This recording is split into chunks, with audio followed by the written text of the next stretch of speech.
engine running. Liftoff. We have a liftoff. Good evening. Welcome. It's Erick Erickson here. News 95.5 AM 750 WSB. Streaming live, no less, on Twitter and YouTube as well. The phone number, 404-872-0750, 1-800-WSB-TALK. You can call in if you like. So did or did not Delta get a tax break at the very last minute in the Georgia legislature? It depends on who you ask. Casey Cagle's rivals are all seizing on a provision in HB 930. That was the transportation package that passed at the very last 30 minutes of the legislative session. And curiously, there was a provision in there that exempts jet fuel from local sales taxes. And Cagle's rivals are saying this violates what he said. He said Delta would not get any tax exemption. Delta would not get any tax break until they change their position on the NRA. So they're saying this looks like a breach of that tweet. It's complicated. Let me explain this to you, because I walked into the firestorm by noting the provision earlier that it did appear the lieutenant governor had broken his promise and got pretty swift pushback from the sponsor of HB 930, Representative Tanner, as well as from the lieutenant governor's office, and talked to the legislative council, got an email detailing stuff. Let me explain this issue to you as it becomes news.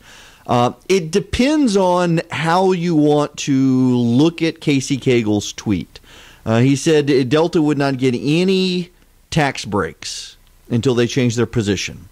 What the legislature did, there was a provision in state law that expired in 2016 exempting jet fuel from transportation special purpose local option sales tax, T-SPLOST. Jet fuel was put on the list, and you cannot put local sales taxes on jet fuel in Georgia. The provision expired in 2016. And all this legislation did, it was authored by Kevin Tanner, I think over in Carroll County. I talked to him on the phone earlier, and he said Delta wasn't even contemplated in this. It's not applicable to Delta, this provision. What he said is that this is just extends the law to 2021. It has to do with MARTA versus T-SPLOST. There are some counties like Cobb County, if my understanding is right, they do MARTA. They have a tax for MARTA in Cobb County. They don't have a T-SPLOST. So the way this legislation actually reads, well, let me go check traffic before I break this part down for you. Let's go check with Mark McKay. Thank you, Eric. Good afternoon. 5:13. A lot of volume, a lot more volume than we've seen past few afternoons this spring break week, especially on the west side perimeter, 285 northbound. The struggle leaving South Cobb Drive. Right lane just reopened from an injury crash. 285 northbound, north of exit 18, Paces Ferry Road. You're continuing, though, in slow traffic on the inner loop out of Sandy Springs from Ashford Dunwoody Road down toward Highway 78, westbound into the bright sunshine out of Sandy Springs. We see the bumper-to-bumper battle coming from Riverside Drive down the west side perimeter and I-20. Eric?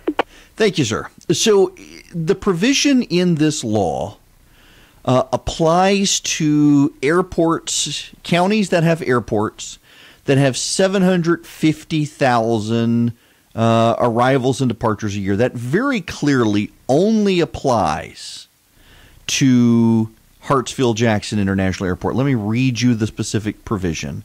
In a county in which the tax levied for purposes of a metropolitan area system of public transportation is first levied after January 1st, 2010 and before November 1st, 2016, that was changed to 2021, such tax shall not apply to the sale or use of jet fuel to or by a qualifying airline at a qualifying airport. So this would apply to all airlines that fly in or out of an airport that has 750,000 takeoffs and landings during a calendar year. So it only applies to Hartsfield-Jackson, which is in Clayton County.